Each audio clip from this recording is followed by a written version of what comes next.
خافي شم متعمرني نساك، وقد تجيني رهانة ما تحيدكش من بالي، خديت الرزق في الدنيا. السلام عليكم يا اخوتتي، واهلا ومرحبا بكم في قناتي هذه، قناة وصفات طبيعية، قناة رشيدة. مرحبا والف مرحبا بالاخوات اللي في ارض المغرب او خارج المغرب. كنتمنى لكم صحة جيدة وطول العمر ان شاء الله. في هذا الفيديو جبت لكم وصفة فعالة ومجربة لعلاج الحساسية، حساسية الصدر والربو والسعال والكحة وترطيب البلعم. هذه الوصفة هي وصفة طبيعية وصحية للناس الذين يعانون من هذه الحساسية وضيق التنفس، خاصة أثناء نزلات البرد أو فصل الشتاء.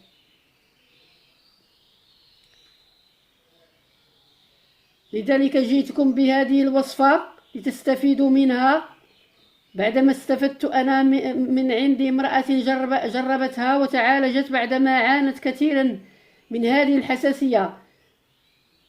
فهي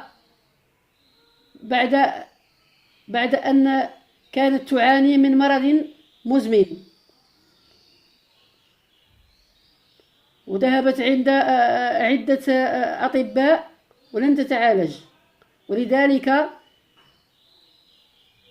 استعملت هذه الوصفة فشفيت، والشفاء من عند الله سبحانه وتعالى. وذلك لن أبخل بها، وسوف أعطيها إليكم لكي تستفيدوا منها.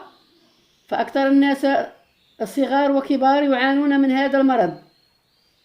نحتاج في هذه الوصفة إلى القرنفل. كما كتلاحظوا القرنفل هو المكون الأساسي، والمكون الثاني وهو الحليب. كما كتلاحظوا هذا هو القرنفل. بعد ما غنشدوه نطحنوه في مولينيكس حتى يصير بودرة. غادي نديرو ملعقة كبيرة من القرنفل المطحون في كاس من الحليب المغلي.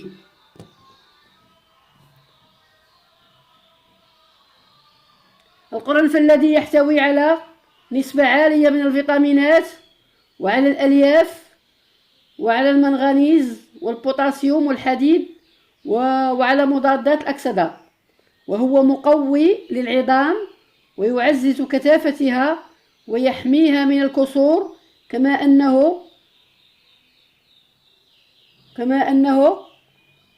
يعزز الجسم من الميكروبات والفيروسات، ويحسن الدورة الشهرية عند المرأة، كما أنه يعالج حساسية الصدر والربو والكحة. في هذا الفيديو الوصفة اللي بغيت نعطيها لكم وهي علاج حساسية الصدر والربو والسعال والكحة وهشاشة العظام وتقوية العظام. هذا القرنفل هو يقوي العظام ويحميها من الهشاشة، كما أنه يعالج حساسية الصدر والربو والكحة. هذه هي وصفتنا اليوم. غنشدو القرنفل وغادي ندقوه وغادي نطحنوه في مولينيكس حتى يصير بودرة، وغادي نديرو مع كاس الحليب مغلي، وغادي نحركو المكونين حتى يتجانسا، ونشرب الكأس على الريق قبل الفطور وقبل العشاء. والمكون الثاني وهو الحليب اللي يعد من المواد الأساسية والضرورية لتعزيز عملية النمو والمحافظة على صحة جسم الإنسان. ينصح به الأطباء بشربه كل يوم، وهو مغذي ومقوي للعظام لكونه يحتوي على الكالسيوم والبوتاسيوم. نرجع إلى الوصفة. نأخذ ملعقة كبيرة من القرنفل المطحون ونضعها في كأس من الحليب المغلي ونشربها على الريق. فهذه الوصفة تخفف من آلام نزلات البلعوم والصدر والربو، لأن القرنفل مع الحليب يقوي العظام ويحافظ على تكسيرها ويحسن صحة القلب والكلي ويخفف من آلام المفاصل وآلام العظام، وهو يخفف من هشاشة العظام.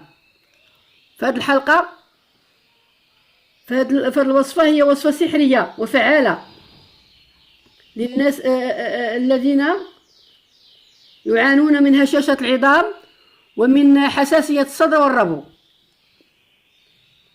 فالناس البالغين من العمر رجال ونساء هم الذين يتناولوا هذه الوصفة، وليس الأطفال وليست النساء الحوامل. الأطفال ولا النساء الحوامل ما يتناولوش هذه الوصفة، غيتناولوها الناس اللي بالغين من العمر. كنأكد وكنعاود أكد، الأطفال والنساء الحوامل ما يتناولوش هذه الوصفة. أخواتي المجاهدات، جربوا هذه الوصفة،